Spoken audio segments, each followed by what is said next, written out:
start.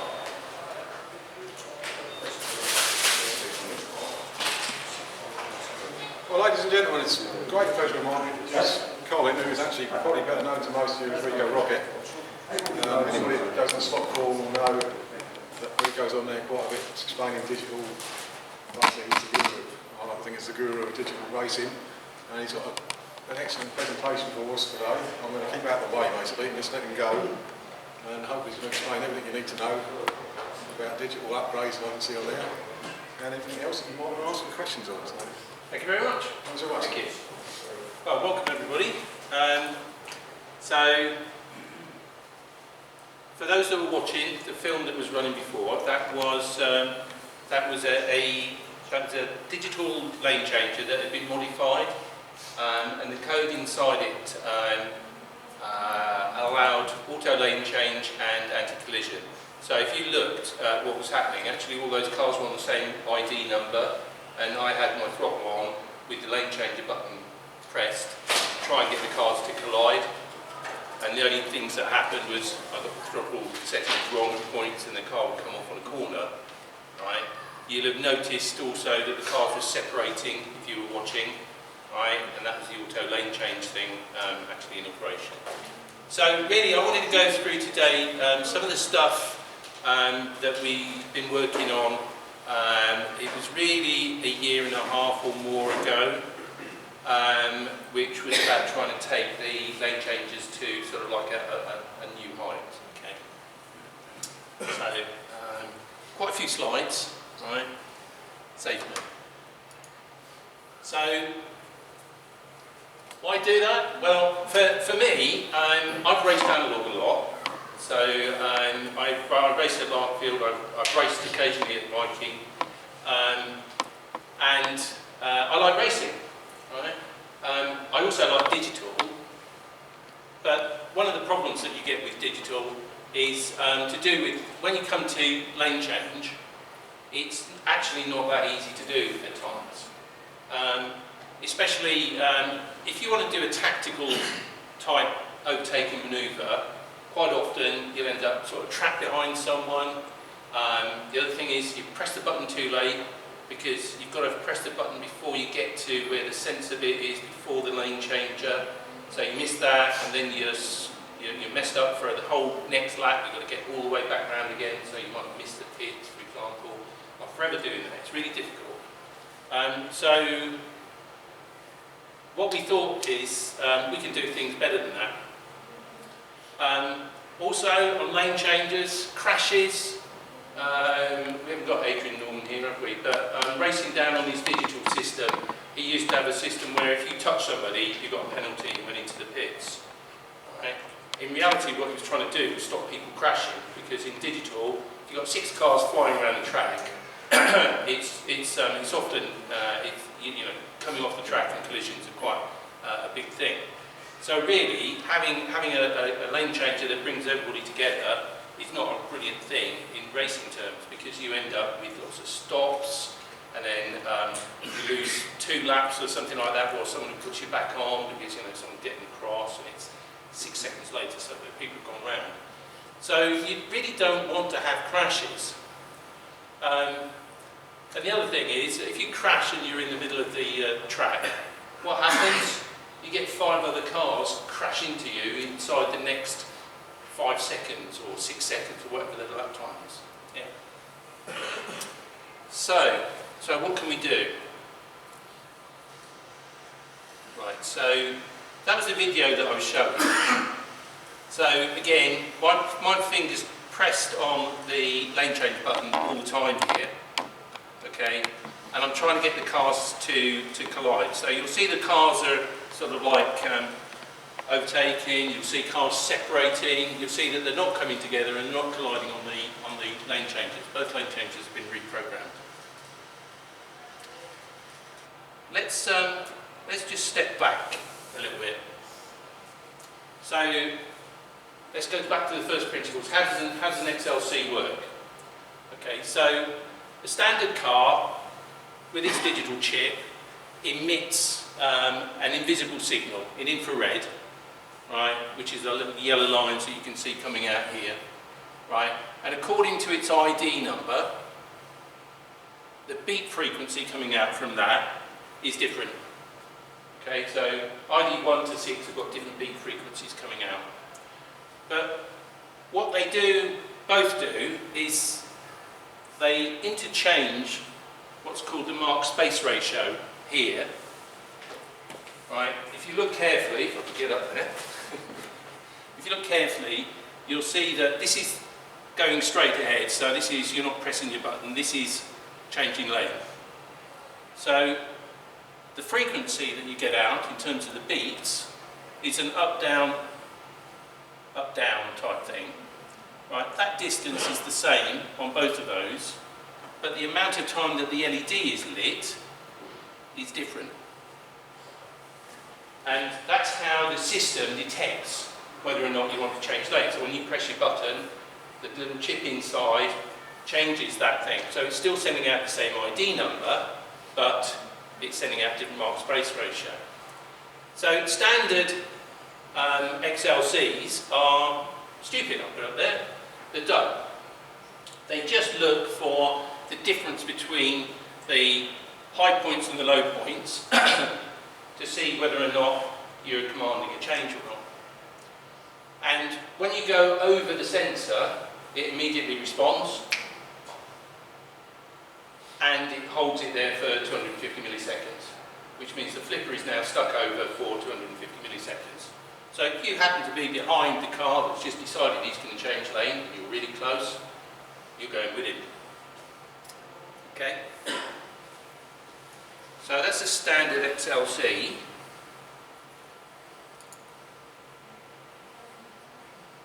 So, Maurizio, all great thanks to you, because we wouldn't even have been looking at this if it hadn't been for you needing on your oxygen system to have the lane changers come back.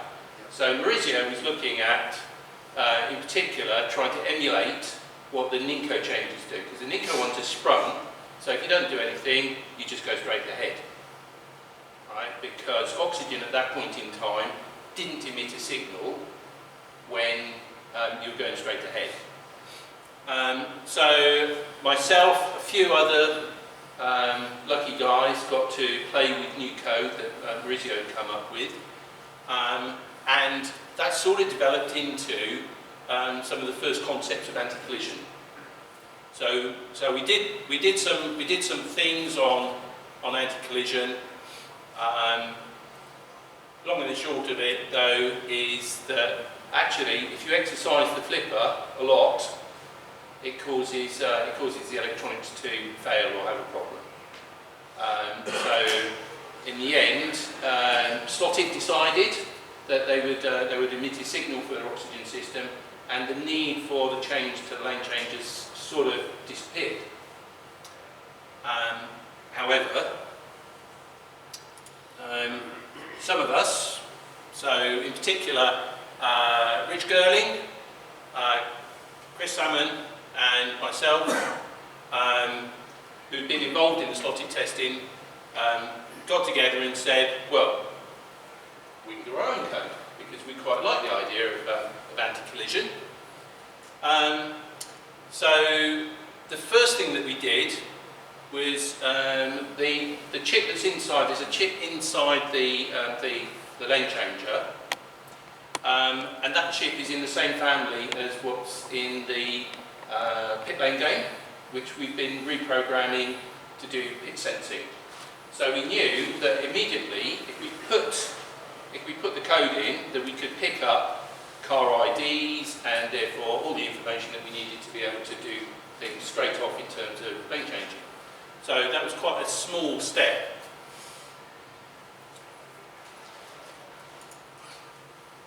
For those that haven't seen Pit Pro, this is Pit Pro operating.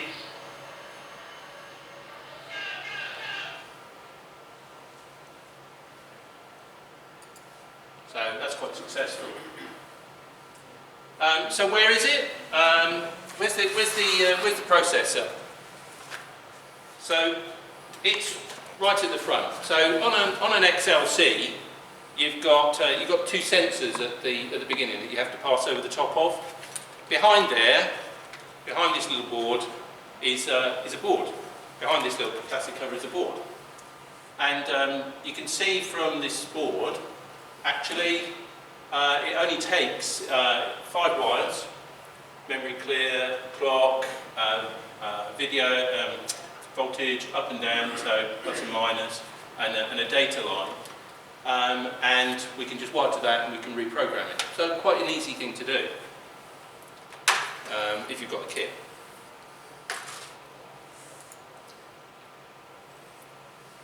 And anybody that's been doing any of the changes to chips, so some people have been doing in-car Pro to put more functionality into the chips. You can do it with the same kit, exactly the same kit, right? So one of these devices off of the internet, about a tenner, not very much. A pit kit, probably a bit more, 30, 40 quid, so more professional. But one of those two, either of those would work. So how's it? Let's just have a look at how it works and what the differences is that we've introduced. So I said before, as soon as on the Scalextrics one you pass the sensor, the flipper moves and holds it there for 250 milliseconds. Right. So what we decided to do was to get rid of that. We could do something whereby we put a delay in before we activate it. And the activation time, it's been sort of like fine-tuned to about 20 to 30 milliseconds. That allows you to be much more specific in terms of finding a car, and if a car selects to change lane, you can just get that car to change lane. Okay. The biggest problem, though, is when you're covering that distance, how far are you going? How quickly are you going over that distance? So we needed a way of actually calculating speed. And we first of all came up with a real-time speed calculator. So what we were looking at was the number of beats that you got from the LED to see how quickly the car was coming towards you. And that was okay, but it sort of killed the processor in terms of there wasn't enough time to do everything. So in the end we came up with, rather than trying to do the real-time speed calculator, we put it into bands. So there was slow and fast, or slow, mid and fast in terms of speeds. And that gave us actually the accuracy that was necessary in order to be able to get the flippers to flip at the right point. And if you can do that, then you can do everything in terms of trying to make a decision as to when you block. So I guess with the first anti-collision system that was put forward when Rizzo's guys were working on it, it was basically saying as soon as you detect a second one on over the sensor, then you basically don't allow lane changing. Okay. What we were trying to do was get to the point where you could have a line of cars with a hole in between on one lane, and another car, if it was in the right place, would still be able to change lane to go in. So minimising the what's that word? Annoying factor that you wanted to change lane when it was possible, yeah, and sort of like maximising the protection side of things. Yeah, so you could swap in and out. And we've now got all of the information that we want, really. We've got the car speeds, so we know where they are, and we've got the ability to just hit the flipper really quickly and just get it in the right point.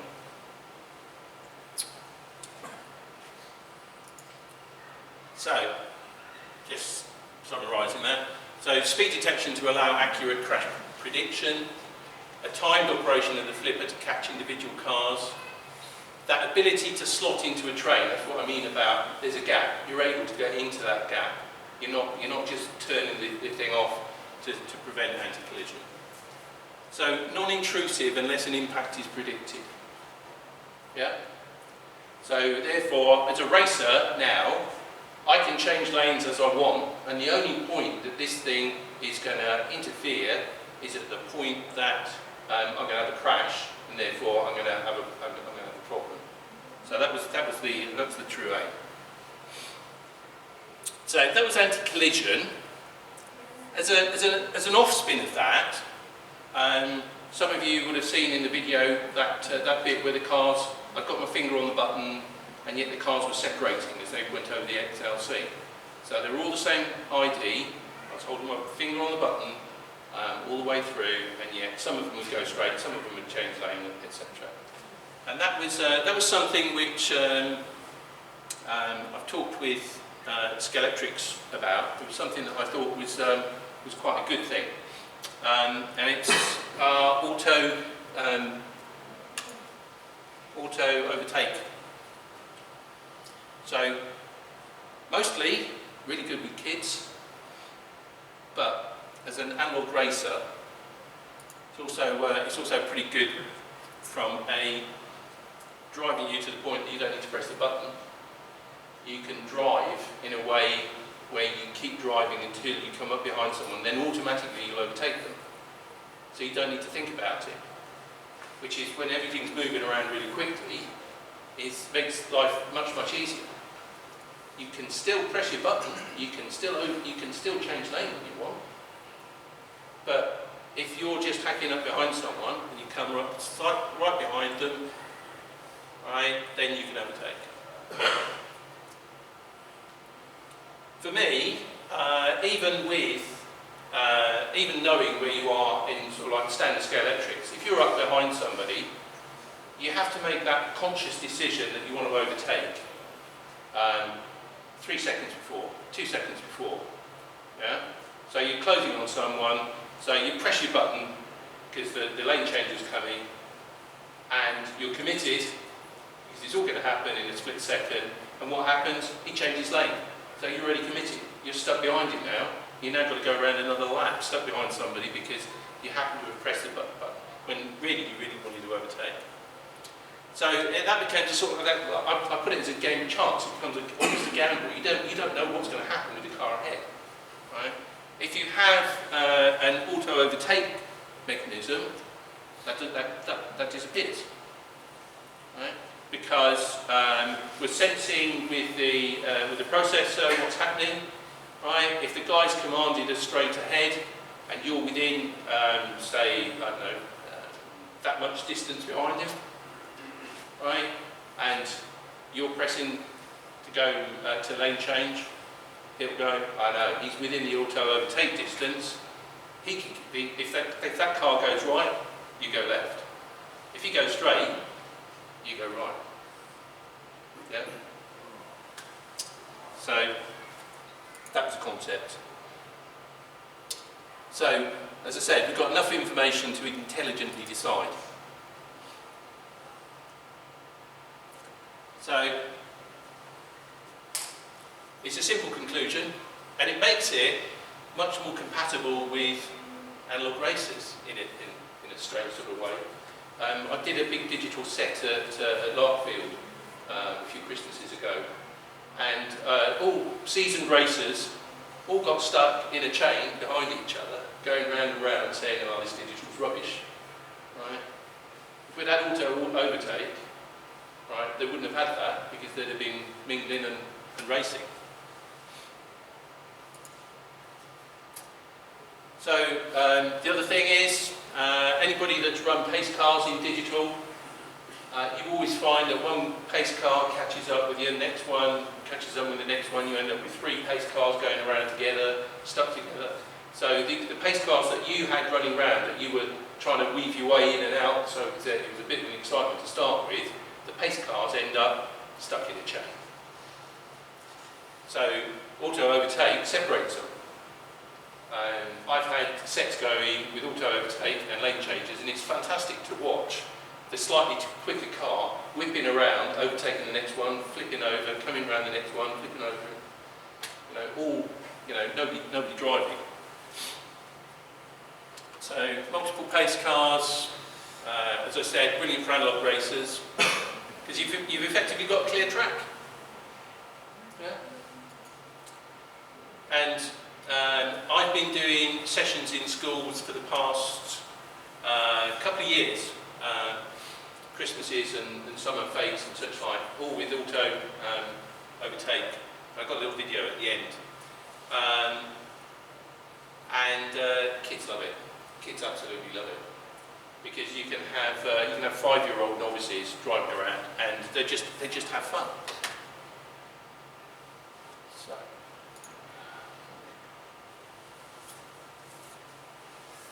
So the next step on from that, adding a bit more complexity, was we can also take it to the point where you can decide on where you want to exit. So we can put in a best line type setup, which means that the racers, you will automatically you will leave on the left lane unless you've selected otherwise, or unless it's anti-collisions cut in, or unless auto lane change is cut in, or whatever. Yeah? Or you can set it to right lane, or you can switch it off. Or, because we're intelligent, we can say that all pacer cars are from ID 5 upwards, so IDs 5 and 6 will follow that they will come out on the left lane each time, or the right lane, or whatever. So we can play tunes on all of this to make it whatever suits your track, whatever makes it best for the track.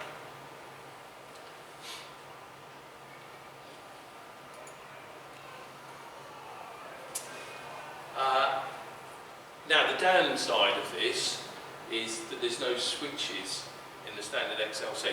So everything that we've done up to that point had been just by reprogramming the chip. So we try to come up with a way of being able to program the chip for various different parameters. So what I've put up there is things like, do we have anti-collision on or off? Do we have best lane on or off? Do we have collision or avoidance on or off? And the system that we set up is we've got sensors when you boot that can read a car ID. Right? So what we were doing was, to do option 1, you would take a car ID 1 and pass it through the XLC as it starts, and it's in boot mode. And then to input a value, you would put 1 to 6 car through on the other lane, and that will give you what your value is. And every time it accepted a value, it would flap the things at you to say, I've got that. Yeah? In an ideal world, this sort of takes us a little bit too complex. It's a bit difficult for the users to use. Personally, I'd like to see us come up with some just little switches underneath, so you could just click, click, click. But that means a hardware change. And Scalextrics generally don't like hardware changes. With a software change, this is fine, but hardware change is more difficult. So, another great thing, and again, back to thanks Maurizio, because the idea of doing the straightening thing was something that we picked up on. For analog, the C7042 can run in analog mode, and I run lots of analog cars on my track because I like analog cars. I don't want to chip everything. I don't always want to be racing 6 cars at a time. But the lane changers drift. So you'll be racing around for a while, and then suddenly you've changed lane, you've gone into the other lane, and you've gone out of control, and someone's taken the car. So one of the great features that that the code has from Maurizio was about going back to the straight line. So we put that back in as a boot feature. So when the XLC starts up, when it first starts up, the first thing it does is put them to straight ahead. And then after each power up, so if you turn your throttle off, the voltage drops on an analog set of rails. Because it's dropped, that means that it's going to reboot when you press the throttle, which means it will now re-straighten the flippers. And if that's not enough, then we put in a 20-second routine that straightens the flippers to stop drift.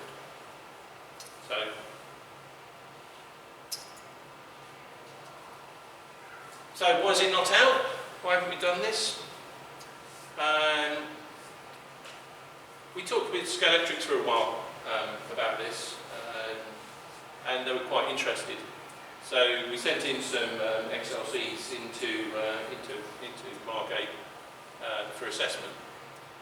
And from our point of view, the chip was pretty well full when we crammed it full of everything that we've got, and it needed rewriting to be more efficient code inside, and that was going to take quite a bit of work. So we were hoping that Scalextrics was going to pick up on this and take it further.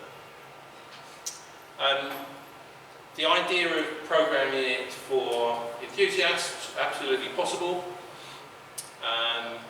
but from our perspective, I think what we really wanted to see was it was being part of the mainstream functionality that we would see going to an XLC. So all that auto lane change, the anti-collision, intelligent anti-collision, is something that, why wouldn't you want to do that? You've got the processor, you know, all of that. It's just simple. It can be embedded inside, not a problem. So I said I'd show you this. So this is one of the races that I was running with multiple XLCs, all programmed.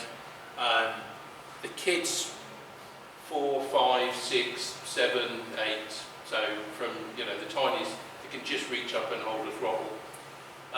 This is using SSDC to control the overall speed, so it's manageable. They can crash, but not often, sort of thing.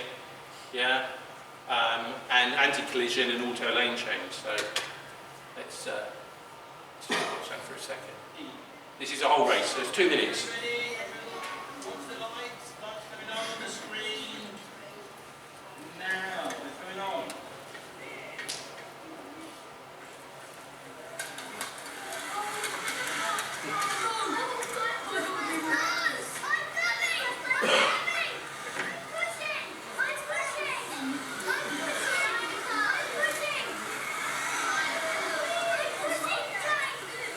If you watch, you'll see auto overtake happening.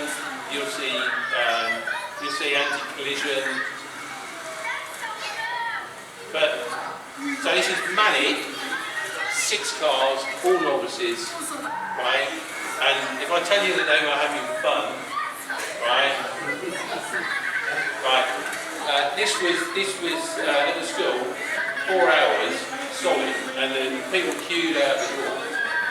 Right, to bring in a small amount of money for the school.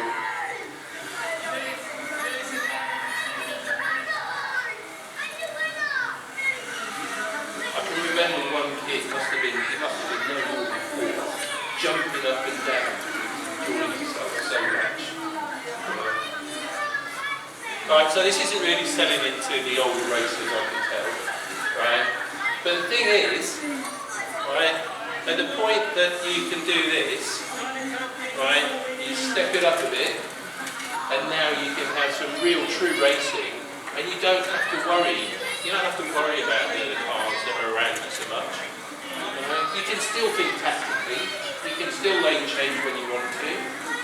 Okay, but fundamentally, it just sort of opens the road out. It's a bit more realistic than proper Scalextrics, where you just sat behind someone else in digital and you're stuck there, because you wouldn't be stuck there in the real world, right? That was not happening. So,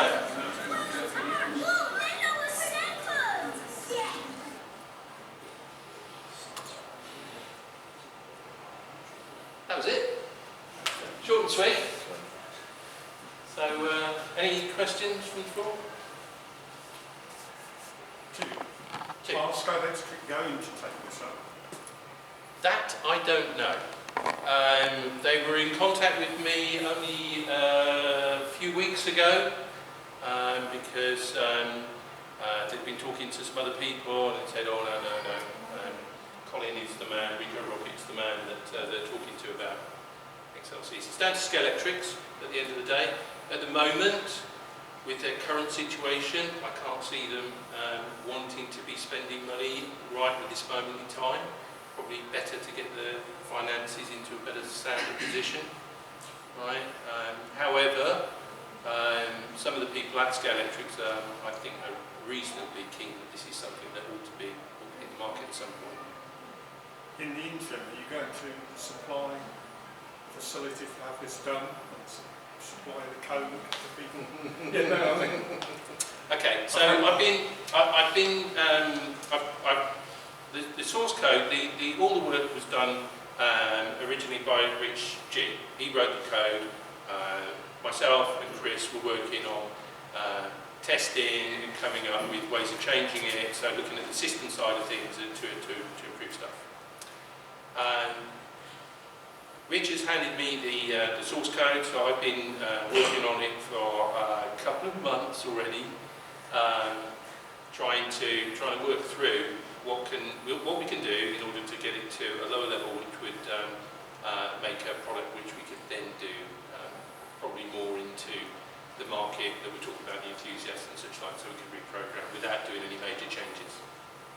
So that might be that we'll take out the best lane type of thing, because that actually added quite a lot, and it added a lot of sophistication to the setup side of things. Does that help?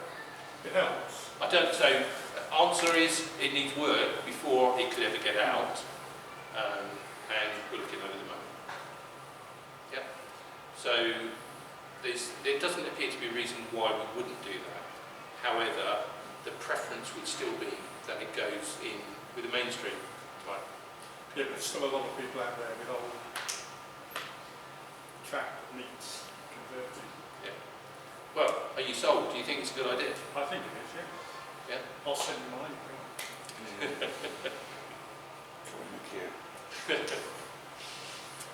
Maurizio? Yes, as you imagine, I'm sold also.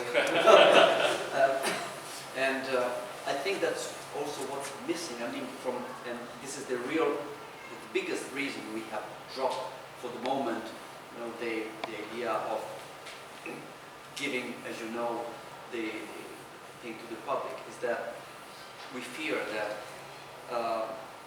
in the absence of a possibility to go back to the original code, then the end user, if the end user, for whatever reason, is not satisfied by the outcome of the reprogramming, there is no way currently to bring back the lane changer to the original firmware. So this was the major roadblock that we have come across. So I think the issue would be whether or not Sky Electrics have got the original. Well, they must have the original code because they're programming chips and they're still making XLCs. Yes. However, getting hold of that's going to be difficult because the way that Sky Electrics work is not having the electronics expertise at Margate, as you know, not Margate, move.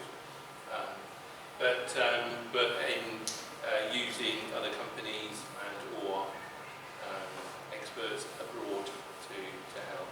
So I think you're right. We definitely need to have the source code to protect if we're going to do that. If not the source code, Or just the code.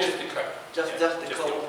to be reprogrammed, to reprogram the original, the lane changer with in case. Agreed. Which would not at all cause any problems with or be disclosing the code if for whatever reason they don't want to, but it would give all the developers a way to.